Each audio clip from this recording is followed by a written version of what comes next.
business owners, how do you guys do it? How do you do it, Barry? How do you do it?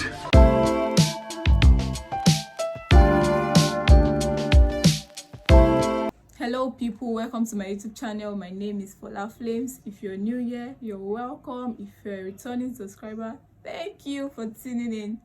Okay guys, this is more like a heart-to-heart talk. Let me put it that way. It's a heart-to-heart talk between me and you.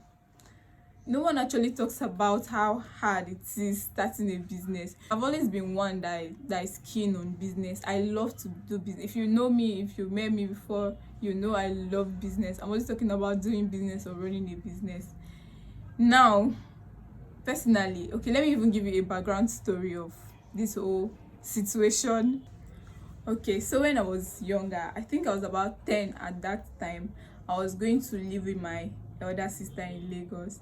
So I wrote a letter to my dad telling him that I wanted to start a business and I wanted capital. I think I asked for, I cannot remember how much I asked for exactly, but I actually did write him a letter telling him that I wanted to start a business if I go to Lagos and stay with my auntie because I want to make profit and make money.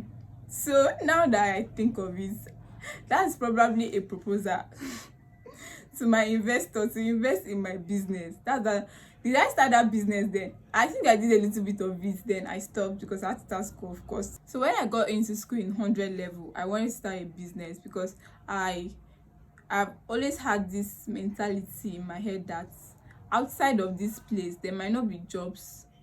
You have to create job for yourself, or you know that saying. So I thought of what to do.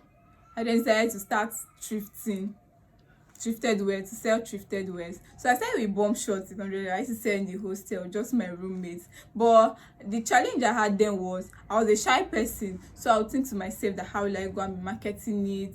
Will I be going from room to room?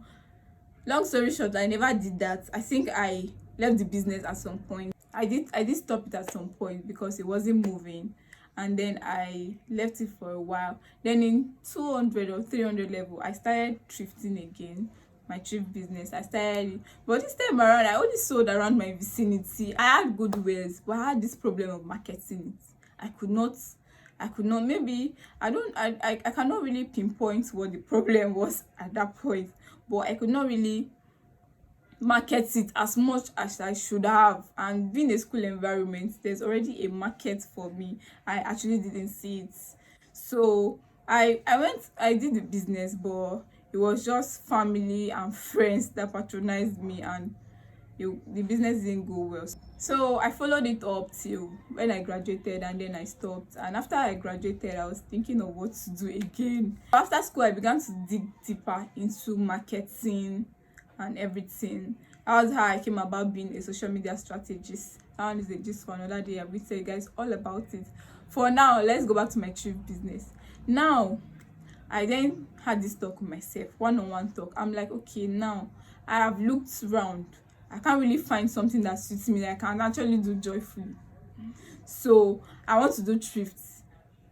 How am I going to go about doing thrifts? This time around, it's not to buy it and keep it at home. And how many will I even wear safe? So I have to come up with a plan.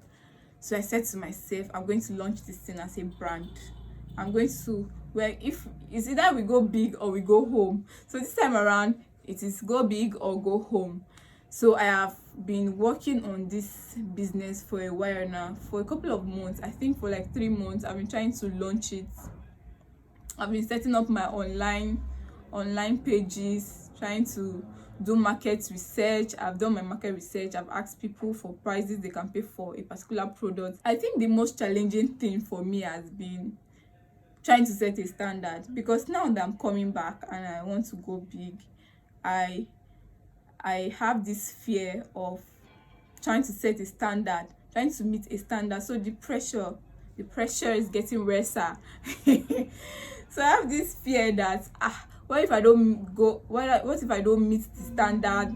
How am I going to go? If I'm going to sell on Instagram, it has to be picture perfect. It has to be this. So for business owners, how do you guys do it? Because it's not easy. And then talking about capital, at the end of the day, there's nothing you will do to make money. You need money. You need money to make money. You just need to find something you are passionate about at the end of the day. That's what I've come to realize. For me, I want to create a brand that will stand the test of time, a brand that is solid, so to speak.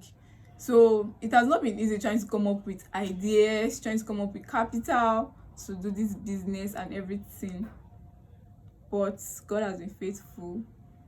For now, I'm just stuck between trying to create content for my brand, looking for how I'm going to push it forward, because I really want to do this and I really want to do it well.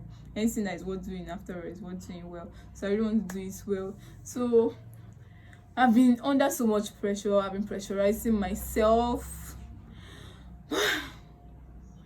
I guess it will be okay at the end of the day. I suppose it will be okay at the end of the day. I'll let you guys know when we are launched. So guys, that's it for this video. I'll see you in the next one. Stay tuned. Bye bye.